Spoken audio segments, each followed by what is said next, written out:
राधे राधे। जय जय श्री राधे। श्री हरिवंश राधा वल्लभ लाल की जय हो। सभी संतों हरि भक्तों की जय हो। हमारे ठाकुर जी महाराज की जय हो। युगल जोड़ी सरकार की जय हो। बाके बिहारी लाल की जय हो। श्रीमद् भगवद गीता की जय हो। जय श्री राधे।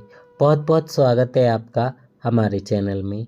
हम श्रीमद् भगवद गीता के छठे अध्याय के श्लोकों का श्रवण कर रहे हैं। हमने कल तक 4 श्लोकों का श्रवण कर लिया था।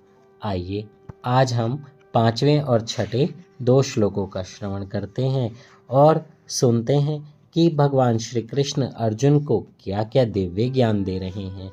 इस पूरे अध्याय में आप ध्यान के बारे में सुनेंगे कि प्रभु का ध्यान कैसे करना है, और यही ध्यान योग भगवान श्री कृष्ण अब अर्जुन को समझा रहे हैं। जय श्री राधे।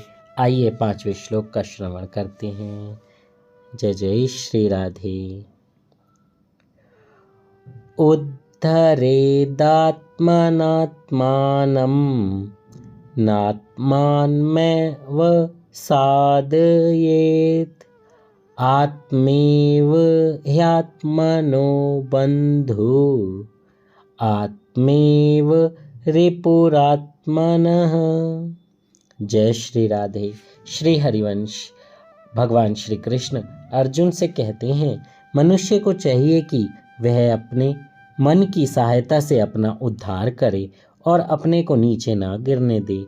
यह मन जो है वो बद्ध जीव का मित्र भी है और शत्रु भी। जय हो। यहाँ पर भगवान श्री कृष्ण बता रहे हैं कि हमें अपने मन को कंट्रोल में रखना चाहिए, क्योंकि यही मन आपसे अच्छे काम कराता है और यही मन गंदे काम। इसी मन की वजह से आपकी लड़ाई हो जाती है और इसी मन की वजह से आपको भगवान के दर्शन हो जाते हैं। सिर्फ मन में इच्छा होनी चाहिए। अच्छी इच्छा होगी तो अच्छे कार्य होंगे, बुरी इच्छा होगी तो बुरे कार्य होंगे। इच्छा बहुत प्रबल होती है, इसलिए अपनी इच्छाओं पर यानी अपने मन पर संयम रखें। जय श्री राधे। इसका तात्पर्य प्रसंग के अनुसार आत्मा शब्द का अर्थ शरीर, मन तथा आत्मा होता है।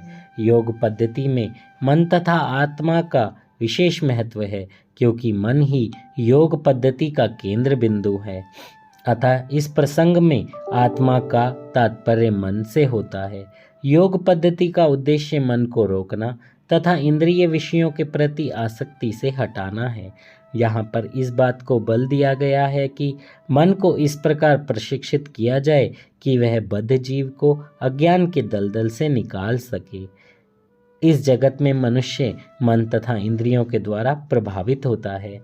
वास्तव में शुद्ध आत्मा इस संसार में इसलिए फंसा हुआ है क्योंकि मन मिथ्या अहंकार में लगकर प्रकृति के ऊपर प्रभुत्व जताना चाहता है। अतः मन को इस प्रकार प्रशिक्षित करना चाहिए कि प्रकृति की तड़क भड़क से आकृष्ट ना हो और इस तरह बद्ध जीव की रक्षा की जा सके।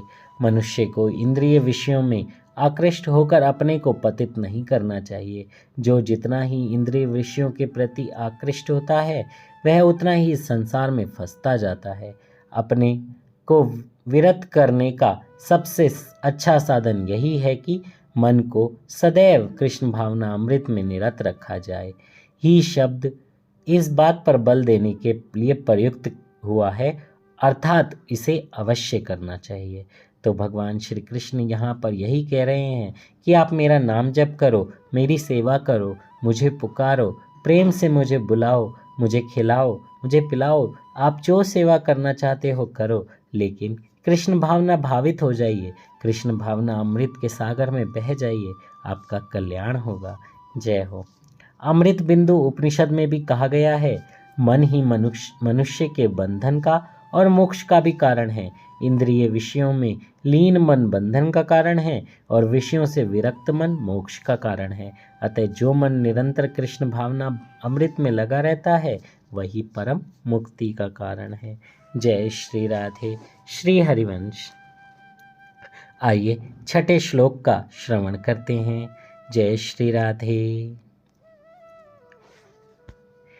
बन्धुरात्मात्मनस्तस्य ये नात्मेव आत्मना चितः अनात्मनस्तु शत्रुत्वे वर्तेतात्मैव शत्रुवत्।